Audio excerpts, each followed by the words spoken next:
কি মিডিয়া নাকি আপনার? ওই ডাইরেক্টর সাহেব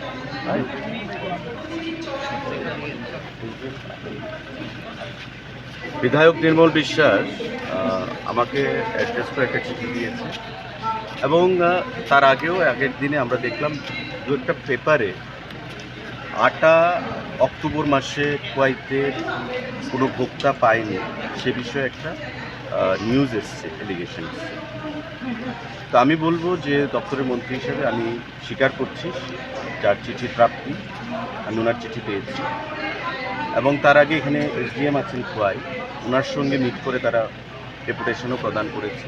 পরবর্তী সময় ডাইরেক্টর ফুড, যিনি ফুডে সদ্য জয়েন করেছেন, মিস্টার লোধ, সুমিত লোধ, ওনার সঙ্গে আমরা মিটিং করেছি এবং পরবর্তী সময় যেটা দেখা গেল, আপনারা জানেন যে দুর্গা উৎসবের সময় অক্টোবর মাসে দুর্গাপুজো হয়েছে এবং দুর্গাপুজোর সময় আমরা এই প্রথমবার ত্রিপুরা রাজ্যের ইতিহাসে বিনামূল্যে চিনি 1 কেজি, ময়দা 2 কেজি এবং সুজি 500 গ্রাম সারা রাজ্যের 9,83,000 যারা ভোক্তারা রয়েছেন, রেশন কার্ড হোল্ডার, তাদেরকে আমরা প্রদান করেছি এবং এতে করে 6,86,00,000 টাকা আমরা নিজস্ব ক্যাশ ক্রেডিট অ্যাকাউন্ট থেকে ফুডে প্রদান করেছি মানুষকে দেওয়ার জন্য। প্রত্যেকটা অংশের মানুষ, সারা রাজ্যে প্রতিটা জনগণ সেটা পেয়েছে এবং একটা উন্মাদনা, উৎসাহ প্রত্যেকের মধ্যে আমরা লক্ষ্য করেছি। ওই সময়ে কথা উল্লেখ করে উনি চিঠিতে লিখেছেন।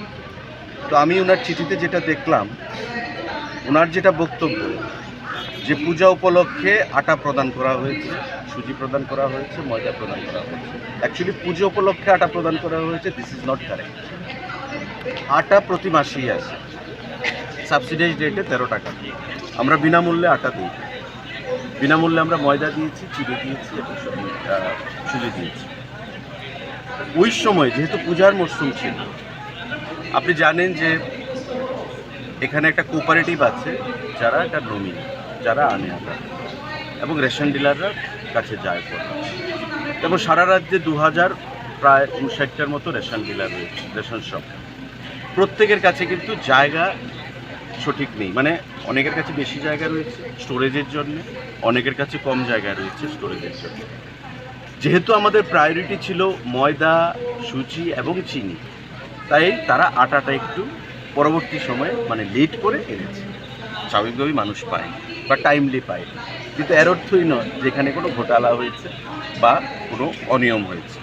আমরা দপ্তরকে বলেছি, দপ্তর এটা খোঁজ খবর করে এসডিএমের সঙ্গেও কথা বলেছেন। ওদের যারা অবজারভেশন বা ফাইন্ডিংস, সেটা হচ্ছে পুজোর মরশুমে যেহেতু মানুষের মধ্যে একটা কারাকারি ছিল বা উন্মাদনা ছিল যে তাড়াতাড়ি ওই বিনামূল্যে যেটা এসছে চিনি, সুজি এবং ময়দা, সেটা তাড়াতাড়ি নেওয়া, সেটাকে যে স্টোর করতে হয়েছে, একটা বিশাল পরিমাণ জিনিস স্টোর করতে হয়েছে, তাই ময়দাটা সঠিক সময় স্টোর করা, আর আটাটা এটা স্টোর করা যায়নি। তো পরবর্তী সময় আটা সঠিকভাবে দেওয়া হবে, যেটা তারা পায়নি তারা সেটা পেয়ে যাবে। এবং সারা রাজ্যে আমি আপনাদেরকে আশ্বস্ত করছি দপ্তরের মন্ত্রী হিসেবে, দেখুন আমাদের পিডিএস ই-পজ মেশিন এসছে, আপনার আটা আমি নিয়ে চলে যাব এটা সম্ভব নয়। আপনাকে থাম্ব ইমপ্রেশন দিয়ে ই-পজ মেশিনে ছাপ দিয়ে আপনাকে জিনিসটা তুলতে হবে।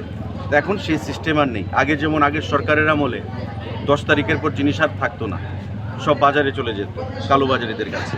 এখন আপনারা শুনতে পান এগুলো, আপনি সপ্তাহের 5 তারিখ যান, মাসের 25 তারিখ যান, 31 তারিখ পর্যন্ত যে কোনো জায়গায় যাবেন আপনি জিনিস পাবেন।